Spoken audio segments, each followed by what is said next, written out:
இப்போ வந்து பார்த்தீங்கன்னா, நெறைய இளைஞர்கள் வந்து ஃப்ரெஷ்ஷா வந்து வெளிநாடுகளுக்கு வந்து வேலைக்கு வந்திருக்காங்க. அப்படி வேலைக்கு வரும்போது, மேல உள்ள சூப்பர்வைசர் வந்து பார்த்தீங்கன்னா, அவங்கள வந்து ஒரு மாரி மட்டமா பேசுறது, தரக்குறைவா நடத்துறது, ஒண்ணுமே இல்ல, அவங்களுக்கெல்லாம் ஒண்ணுமே கிடையாது, இத வுட்டா வேற வேலை கிடையாது அப்படிங்கிற மாரி நடத்துறது.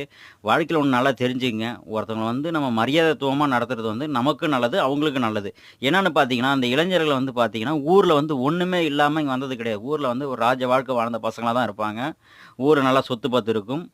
நல்லா வந்து வசதி வாய்ப்பா வாழ்ந்தவங்க தான். ஏதோ ஒரு சூழ்நிலையில வந்து எல்லாருக்கும் கடவுளுக்கே ஒரு வீழ்ச்சி இருக்கும்போது, இந்த உலகத்தில மன்னருக்கே அரசனும் ஆண்டி ஆவான்னு சொல்லுவாங்க.